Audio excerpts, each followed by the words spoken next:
Bwana vipi kaka? Da kazi vipi? Mbona umekaa hivi?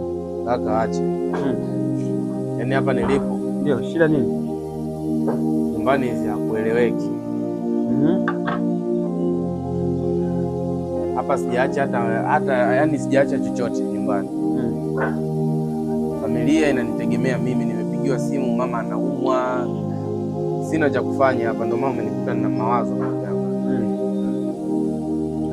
Sasa mawazo kwanza sana hakuwezi kuleta suluhisho ya kitu chochote. Huu ni muda wa kazi. Mama amekupigia anataka hela nyumbani, inabidi ufanye kazi upate nini? Upate hela. Umeona? Sasa unavyokaa hivyo mawazo yakiwa mengi hatuendi. Umeona? Kwa sababu mtoto yuko shule anasoma. Mama ana shida zake.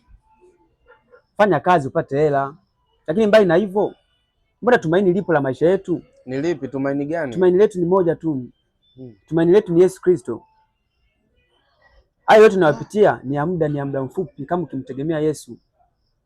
Yaani hayo unayopitia wewe, kuna wakati watu wengi wamepitia na sisi wenyewe tumeyapitia, lakini kwa vile tulikuwa na tumaini letu Yesu mpaka hapa tumefika. Yanapita. Mimi sikuwa hivi leo hii sikuwa na kazi, lakini Mungu Yesu Kristo akanipa kazi, familia yangu inaishi vizuri kwa sababu tumaini letu ni Yesu Kristo. Shida ni kwamba sisi tumewatumainia wanadamu, hatujamtumainia Yesu. Na ndio maana uko hapa. Mungu amekupa kazi lakini bado unakuja na mawazo kwa sababu hujamtumainia Yesu. Ukimtumainia Yesu utakuwa na amani moyoni mwako hata kama maisha ni magumu. Acha zako bwana, tupige kazi. Kaka nashukuru sana. Tumaini lipo. Ni ushauri mzuri umenipa. Tumaini lipo. Asante sana. Tumaini letu ni Yesu Kristo. Asante sana kaka. Nashukuru sana.